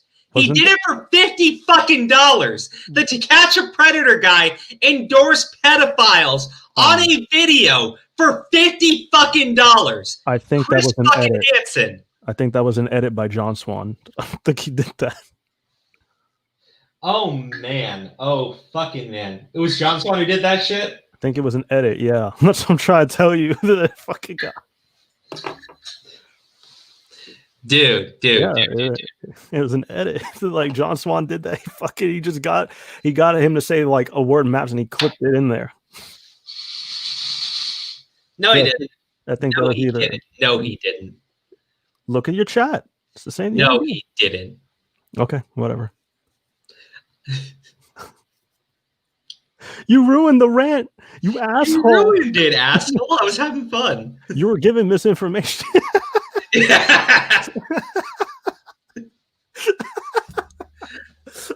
Chris Hansen he's a pedo lover, pedo hunter to love them. Oh, come on, dude. I was having a little bit of fun. Let me have fun every now and again. I'm just letting you know that it was an edit. I know it's an edit. I was having fun, dude. Lying sack of shit. I didn't get through the whole video. You lying sack of shit. Let's watch the last 10 seconds. I was gonna tell them. Jesus. They're gonna clip your ass, dude. I don't care. Okay. Fun police, exactly. That's what origami is, a fucking fun police. Bro, I don't give a fuck. Just say what you want. It's like then when you get mad when they clip your ass, don't be like, they fucking bastards. Oh, I don't care. Well, no, luckily we have a Crow Out of Context channel now. Yeah, we do. I fucking love that guy. We do. I fucking love Crow Out of Context. Dude, actually, someone offered to do edits on the channel. And I was like, oh, you guys are awesome. Like legit edits or like the clips? legitimately edit me when I swear. Oh, that was nice of them. No, Yeah. I like what Colton did. Shit Uh-huh. was great. He animated it, and I love fucking Crow Out of Context. Dude, that was great. That was great. Like, well, I think John Swan like did the best shit on Chris Hansen. Yeah. Because he absolutely took him down. Do you remember watching John Swan's video on it? I don't remember John Swan. The only one I remember, was it the one where he said that Onision, there is no like legal case because grooming is not illegal in the US? Is that the same video? Yes. And like people did point out that that was incorrect. But he said something that was really funny, and it was Anisian's never been arrested, but Chris Hansen has. Mm-hmm. That was great. Dude, and I swear, Billy the Fridge said that before him, but whatever. It's just like, I don't know. But no, like actually, I think Johnson's like got me blocked on YouTube. Or said blocked on YouTube. He's got me blocked on Twitter because the video I did about him in the Pie Man situation. And that little fucker hit block so fast. He hit block so fast. Jess is saying that he congratulated someone for getting their pilot's license from Epstein Flight School. Yes, that's true. I don't have that one. Hold on, let me see if I can find it. I forgot he did that. He did do that. Epstein's Flight School. Yes, hold on. I swear. I'll see if I can find it. Okay. Chris Hansen, Epstein pilot program. Yeah. Okay. Okay. All right. This one is real, okay, guys? This one's fucking real. But like, dude, he would take like these $50 donations and he would come out and endorse something, right? Yeah. And like people got to say the most remedial shit possible. Timothy, what am I to do with you? First of all, this very suspicious screen name, Flyboy, for you. What do you mean by Flyboy? Hansen versus Predators to catch a predator and have a seat with Chris Hansen. Now I'm going to need you, Tim, to have a seat right over there. That's right. Right in the front seat of that plane in which you're going to be training. Very cool, son. Congratulations. I hear you've gotten into the Epstein pilot program before even finishing high school. Tremendous. You know, it's interesting because I decided what I wanted to do for a living very early in high school, as a matter of fact, and pursued it. And I think it's worked out okay. I'm pretty sure you're going to be a great success as a pilot. I know so. In the meantime, stay home, stay healthy, stay safe, but social distance. Keep me posted on how everything goes. Your cousin Jake is very proud of you, as I'm sure the rest of the family. I'm proud of you too. So good luck with everything, and keep that plane in the air, son, until it's time to land. All right. Remember, I'll be watching, and I'll see you soon on the TV and my YouTube channel. Congratulations, Tim. You want another one? You want another one? Hold on. I still got a little bit more in that thread, but mostly it's just some bullshit. So let me highlight this one. So this is from the Ashley girl. She's the one who says that she has actual proof that Discovery told YouTubers that were appearing in that documentary they would not go over stories from girls who did not want to be involved. But this is another thing from her.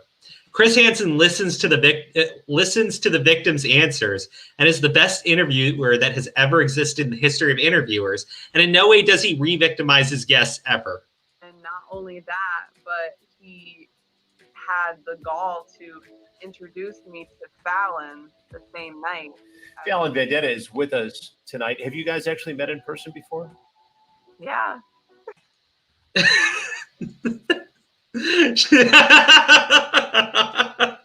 Yeah, now that you reminded me, do you remember like after that John Swan video came out and everyone started questioning the Onision case, he just went and like shifted over to COVID, and then he endorsed the fucking doctors that had the miracle hand sanitizer to COVID? Oh my gosh. I remember that, but I couldn't find the video afterwards. I think maybe it's still on YouTube. Probably. I was like, maybe he deleted it. He fucking promoted a fake cure, you know, like. Well, I know he wanted to delete it, but that doesn't mean other people would allow it to happen. Yeah. Chris Hansen, miracle COVID. No. Ah, man, I wish Okay, I got Tipster's video talking about it, but it's 29 minutes long. No, yeah, just it happened. Like it was a thing. So It did. I'll give people a link in the chat so they can actually watch Tipster's video, and it's like 9 months old. Yeah. But yeah, he was promoting this miracle COVID hand sanitizer that would like kill the COVID and it wouldn't appear anywhere for like years. It was something like really stupid like that. it was a scam. Yeah, it was a total fucking scam. But like, even if you heard it, it sounded like a fucking scam. But go ahead and check it out. Check it out after the stream. Do watch the video if you're not aware of this one. But it is great. It is fucking great.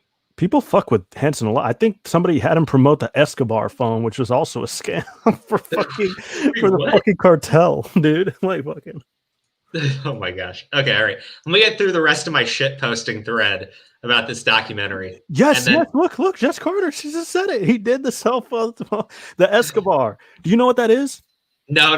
Hold on. What is it? It's like one of the Samsung phones. It's like the fold, because you can fold the Samsung phone, and it's like practically the size of a tablet. Yeah.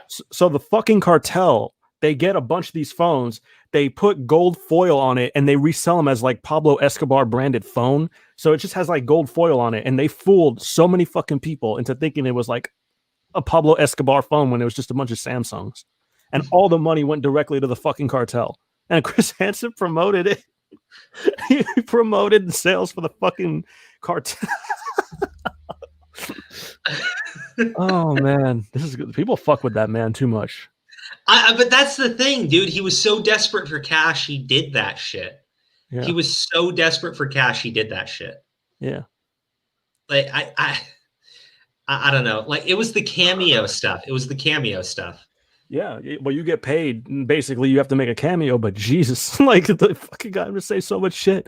Somebody's telling me that the thing is not an edit, that it's real. But at the same time, like I already got corrected online by John Swan saying that he edited it. So I don't know. Take that shit how you will. Yeah, I mean, if John Swan, who actually was the one who aired it, says it's an edit, then trust John Swan on it. I have no idea.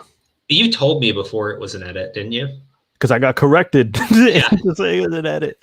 Okay, so I said, who's the most kawaii? $200 hairdo or Neko Boy? Or I want your honest opinion. Who's the most kawaii YouTuber here? Okay, and there's one. That was the other one. I can't see it very well. Highlight it. There you go. That's it. And then, Def fucking Noodles. Yeah, he's got the little kitty cat ears. Oh. And there's $200 hairdo. Yeah. Who's the most kawaii? I don't know. Repzilla. He's got more color. You know, like he's got the purples going on. He's got the little fixtures in the background. You don't like the cat ears? They're fake. They'd be better if they were real. You into Nekos or something? No, I'm just saying it would be more kawaii. You asked. I mean, I didn't ask like that. I mean, holy shit, I didn't know you were into.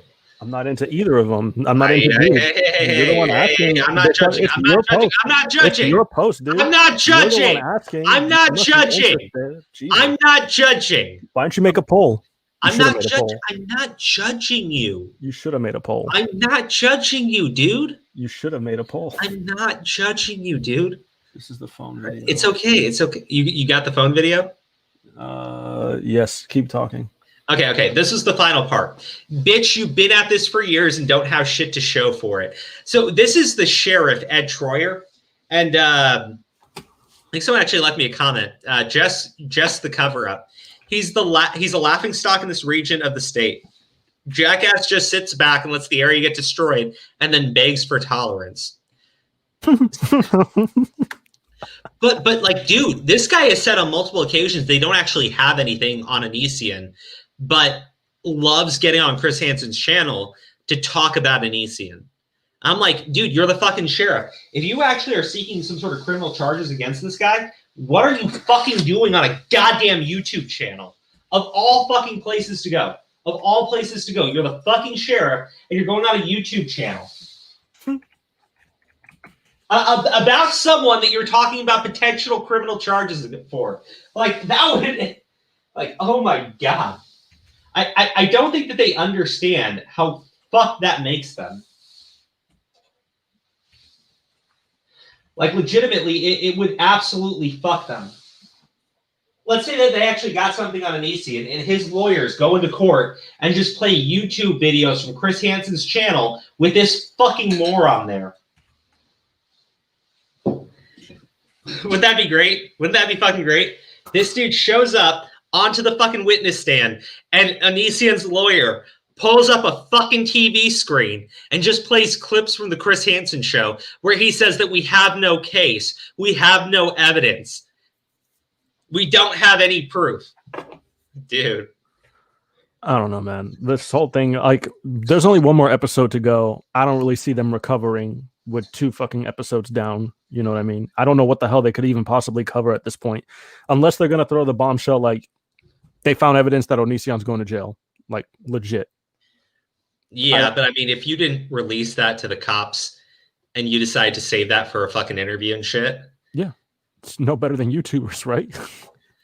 Okay, so this is the video you told me about. 1:30 is the timestamp from Repsion. That one is something else. The one I put underneath it is what's up, I bully bullies? How you doing? Hold on, let me see. Timestamp 8 minutes. Okay. Yeah. Oh, from Augie's channel? Oh, the phone. Okay, let me do this first.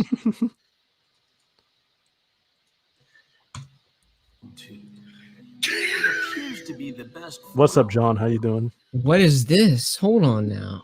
Other endorsement videos. So I guess this is really how you make sure you sell a lot of phones. Whoa! Who's endorsing this? Time to have a seat with Escobar to sell us phones. Wait a minute. The Predator Hunter himself. Is it starting to make sense why I'm showing you guys this? This isn't just a funny little expose into a 1-month-old phone tech drama with Pablo Escobar's brother. No. This kind of relates back to some familiar turf over here. From Chris Hansen with Predator Samsung and find out how they're gouging you for money. Meanwhile, Chris Hansen. Hey guys, Chris Hansen here of Hansen versus Predators, and to catch a predator, I just wanted to tell you all that I've seen this amazing new smartphone called the Escobar Fold 2. It appears to be the best phone out right now. I've been looking at the transcripts. So have a seat, check it out, and remember, I'll be watching. That's so fucked up. Holy shit. Holy shit. Yeah, this video that we're looking at, by the way, 4.8 million people watched this, and nobody in the anti-O or even in us, like, we didn't know. I didn't know about this until like yesterday. Dude, Augie's reaction to this shit is hilarious. No, dude, like, yeah, it's fucking insane, dude. I can't believe they fucking did that to him. Like, it's insane. I was like, I can't believe he fucking read that shit without even knowing what it was. I mean, whatever. Fuck it. A lot of people did that. A lot of phone reviewers. I remember it got exposed by a tech channel. So. Well, I mean, but come on, dude. Chris Hansen promoting the Pablo Escobar folding phone. Yeah. It's fucked. It's fucked. That poor man. That poor dumb man. What the hell? Dude. Augie is like visible confusion. Oh, dude. Oh, man. We can just dedicate this entire stream to just shitting all over Chris Hansen. Pretty much. I was like, is there any more to your thread, or you've completed it? I'm done, but I want to see if I can find the information on the laptop story. What the hell is this? Katie went on her tantrum about creepshow and they're accusing her of supporting white supremacy and homophobes. Oh my gosh, yeah. Katie Joy has been attacking commentary channels. Yeah. So she's tried to get fucking Tipster and Augie to attack BX Beast Boy. Yeah. Saying that he was talking shit about them, and Tipster's like, no, we're good friends. She's went after Augie and said, like, Augie, no, she went after Diorio and said Diorio likes to say the N-word, and then went after Augie and said Augie's so upset that 2 white supremacists got banned. And it's like, Augie's just like reporting on it, right? Did you see what happened to him today? Who, Augie? Yeah, the attempted doxing. The dox shit? I mean, I wanted to highlight it, but let me see if I can actually show the Twitter account without actually showing any tweets. No, I blurred it out. Just Hold on. Let me just send it to you. Yeah, send it in Discord. Yeah.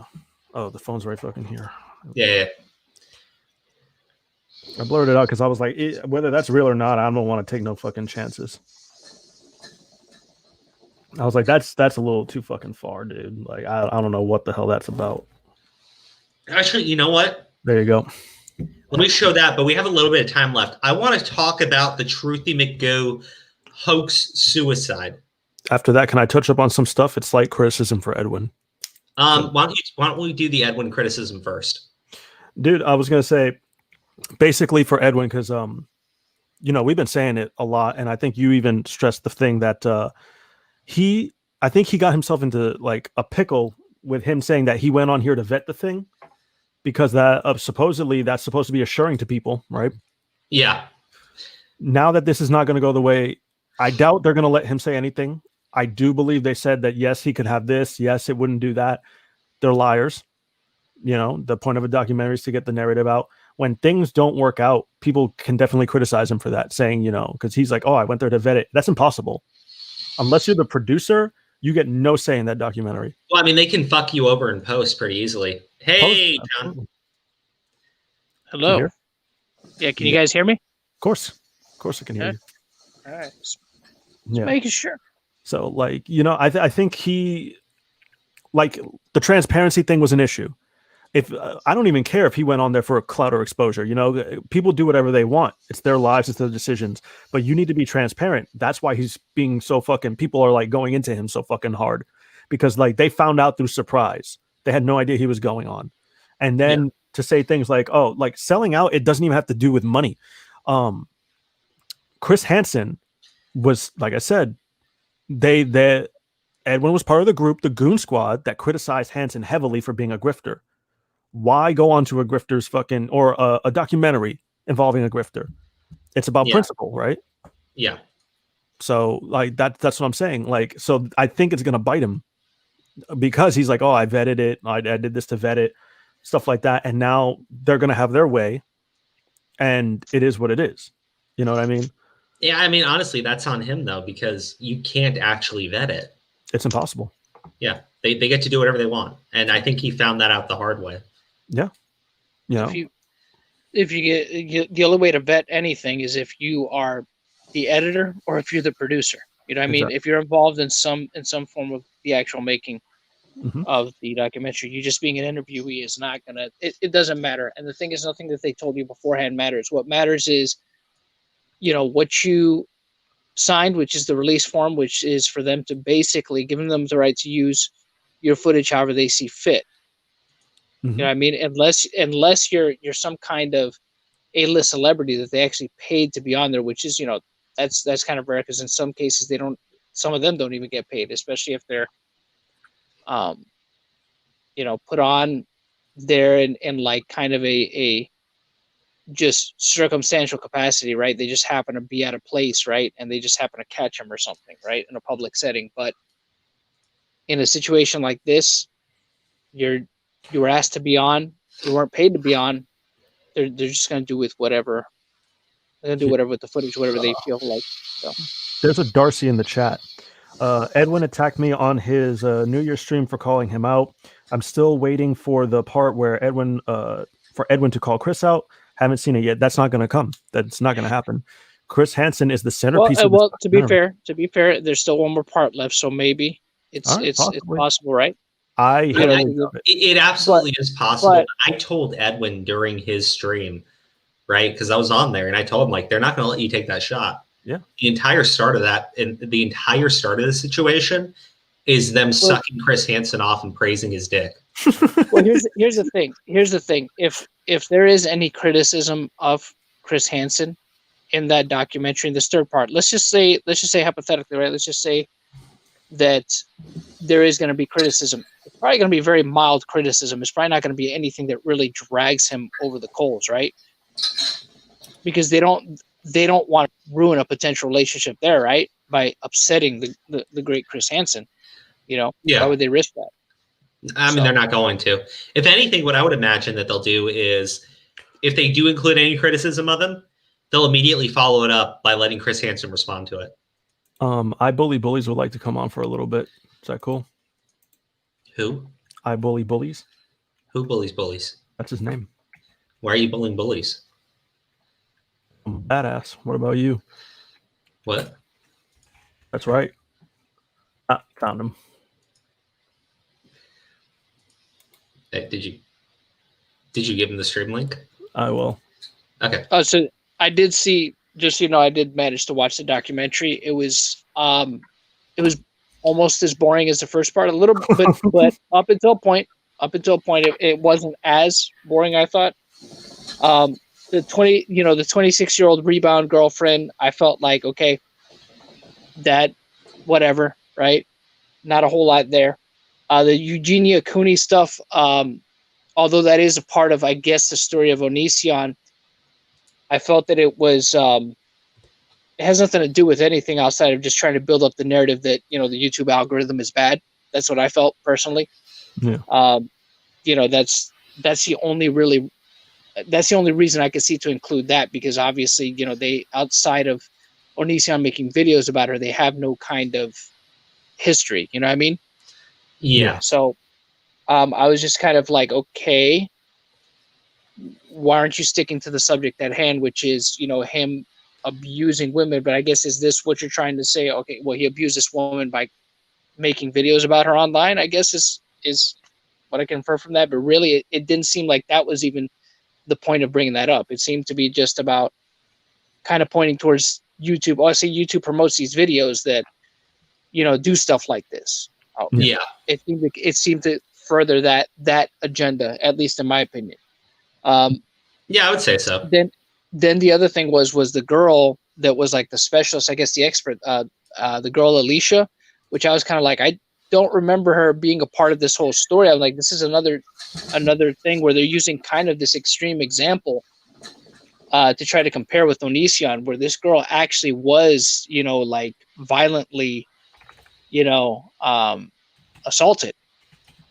And it's like, yeah, I don't know.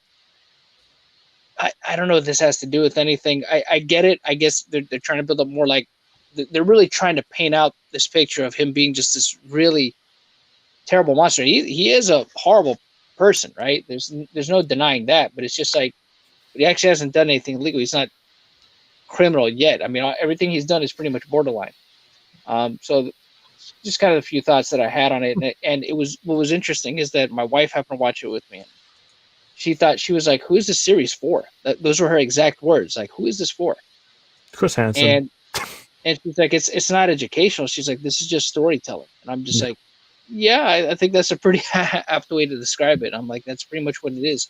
And again, it goes back to, you haven't learned anything new that you can't already learn, from the, dozens of or more YouTubers that have already covered it in depth. So, yeah.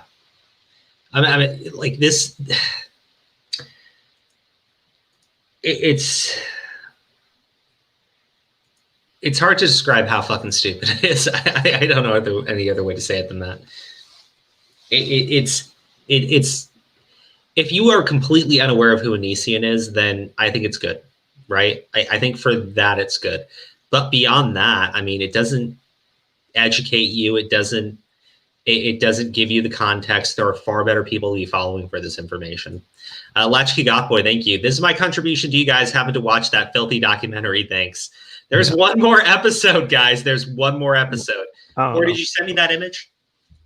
Yeah, dude. It's on Discord. It's on Discord? Okay, hold on. Yeah. But no, yeah, I don't know. I doubt the Chris Hansen. I don't see it on Discord. Who the fuck did I send it to? Do you send it on Twitter? No, I sent it on Twitter. It's easier. Oh, well, no, I actually put it in your fucking content alert in your fucking Discord. Oops, delete. There you go. Hold on. Let me change. Oh, my goodness. What's up? Oh, boy. What's up?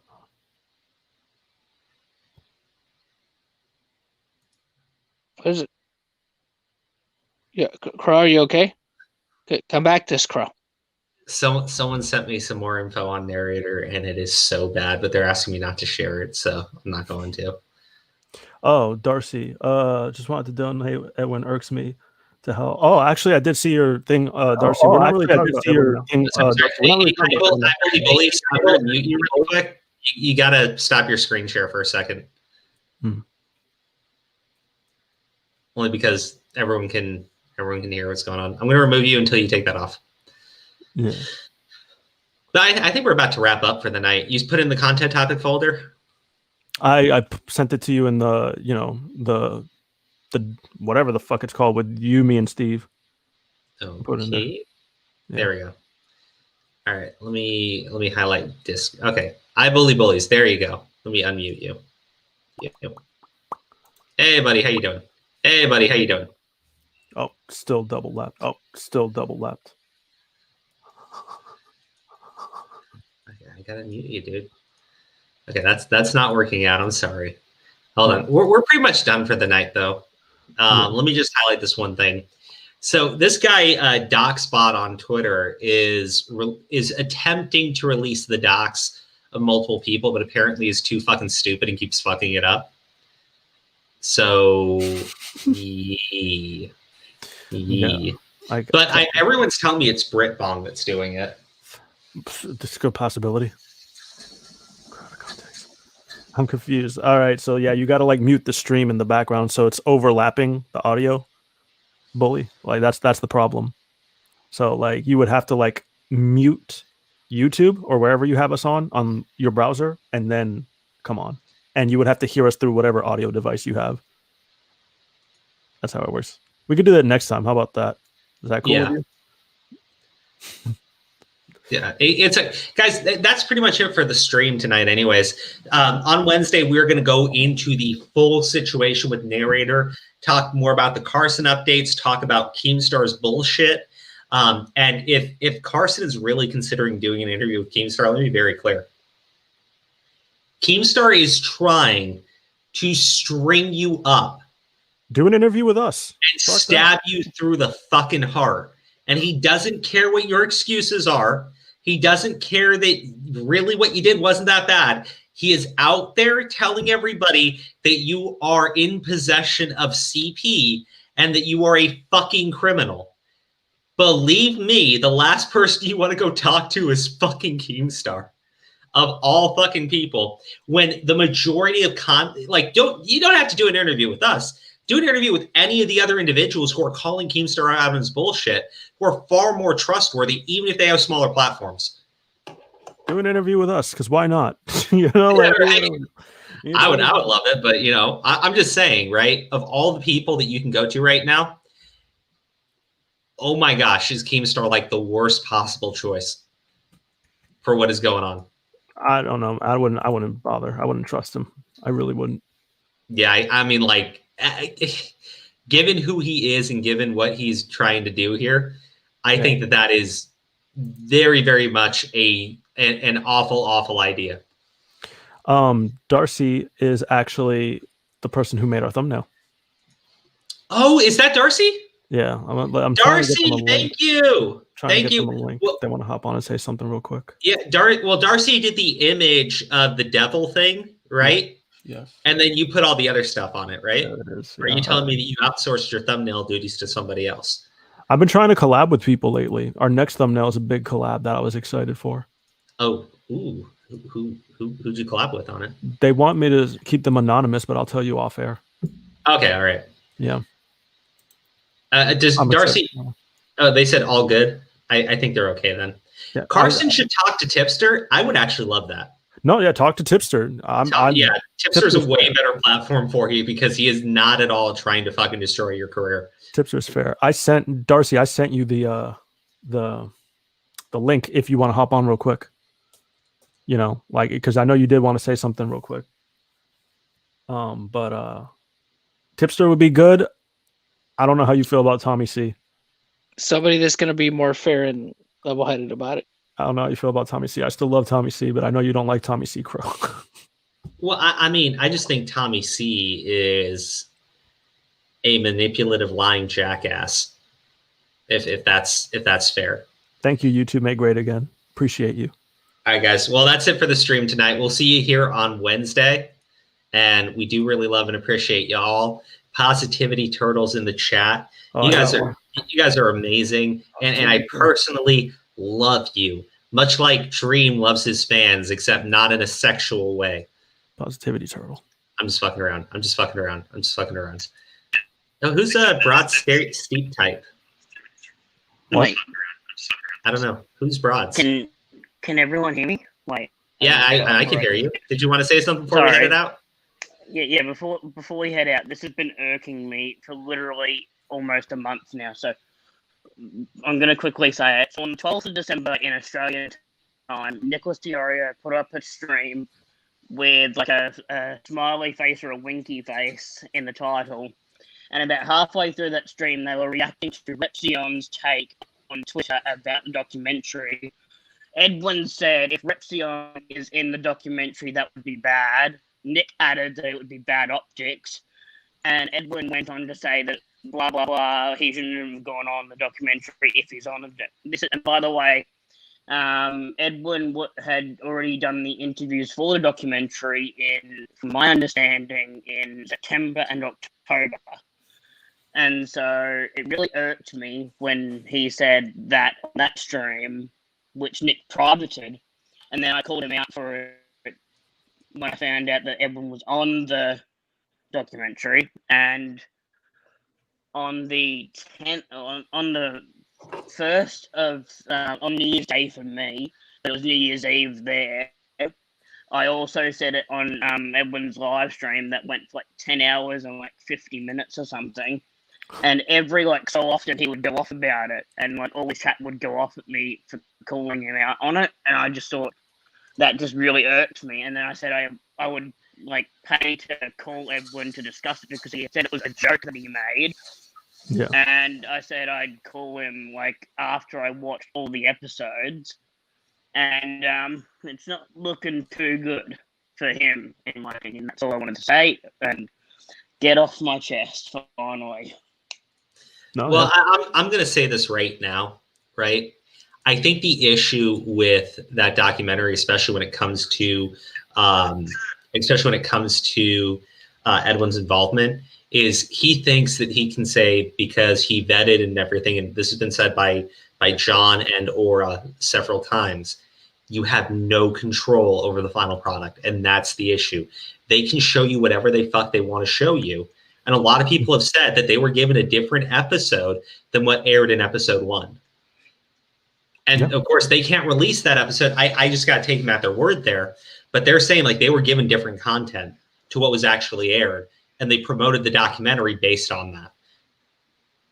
Given that they've also talked about how they would not go over the stories of victims that did not want to be involved, and they did it anyways. Yeah. I think it tells you the type of people that are involved in that documentary, I guess is the best way of putting it. Yeah, no, it's pretty mad, really. But yeah, that's all I wanted to say. But thank you for letting me hop on for a second. But of course, anytime. Thank you for just literally irked me for such a long time, and I'm glad that people are finally like sort of to an extent agreeing with my opinion on Evan's involvement, at least. Chris Hansen can get fucked. Stephen. There we go. There we go. Thank you. And to an extent, Charlotte can also get. And Regina. Regina irks me as well. But the Sheila that was on there about her story that they put in like a long segment of, fuck, I'm so fucking depressed, sad for her. But like, Jesus Christ, everyone else can get fucked pretty much. Yeah. But yeah, sorry to talk to swear. I didn't mean. I don't know if you allow swearing or anything. Sorry, buddy. If you've ever watched this stream, you know I allow swearing. Don't worry. Yeah. I've sort of caught your streams like earlier last year when you were talking about what's his name? I'm mentally blanking, but it was earlier last year, and I caught some of them. But it's hard to catch on to everyone's live stream if they're streaming for like hours, and I'm on like a lot of them, so yeah. Oh yeah, dude, don't worry. So don't worry. But That's all I wanted to say. But thank you for having me on, and I hope you have you guys and girls and all that kind of shit have a great day. And also, fuck Defamation Noodles. Yeah. Have a good one. Yeah. Thanks for coming on. Appreciate Thank you, you, man. buddy. Hey, and I want to say a special thanks too for helping us out with the thumbnail. Final word of the night. Narrator just keeps tweeting, ignoring what they have been accused of. Do not fucking worry, because I'm promising you on Wednesday we are going to destroy that man's fucking career. I'm excited. I am fucking excited. I am so excited because you know what? I would normally say, hey, let's be non-biased here and everything, but there is hard fucking evidence of the shit that he was doing on an open Discord server with minors. Someone who was saying that they were 14 fucking years old and asked him to stop, and he kept fucking doing it, right? And this guy plotted to take down fucking Carson in fucking November for chatting with a 17-year-old, which nobody takes issues with except for idiots like that. Meanwhile, he is exchanging pornographic images on a Discord server with 14-year-olds. Oh my God. I am going to stick the fucking knife into that guy's back and twist it. No, sorry. His back, what am I saying? His goddamn throat, looking him straight in the goddamn eyes. Narrator, I'm coming for you, buddy. Figuratively, Crow. Figuratively. Metaphorically, in Minecraft, I'm coming for you on Wednesday on this channel. It's very so ironic. if you got any fucking statements you want to make, do them now. Do them now. Come out with the best fucking defense that you can possibly think of, okay? Because when I am done with you, you ain't going to have shit to say. Do you remember when you didn't want to react to this video because you were like, there's just nothing in it? Oh my God. That bitch cried. He literally fucking cried on camera for 30 minutes about what a terrible person Carson was. Then went on to talk about how bad he felt for all of Carson's victims. Meanwhile, this motherfucker for like a year is in Discord servers with minors exchanging porn. Bro. 14-year-olds. 14-year-olds. What's your fucking defense? I want to hear it, dude. I want to fucking hear it. You think you can ignore it? No, bitch, no. Yeah. No. You know what? Not when you're doing this shit. You don't get to say it was a fucking mistake because you went to crucify Carson for engaging with a 17-year-old. You don't get shit from me. You get no goddamn clemency. I'm coming for you, bro. I'm fucking gonna do it. Listen, let's end it. We gotta talk. We gotta talk.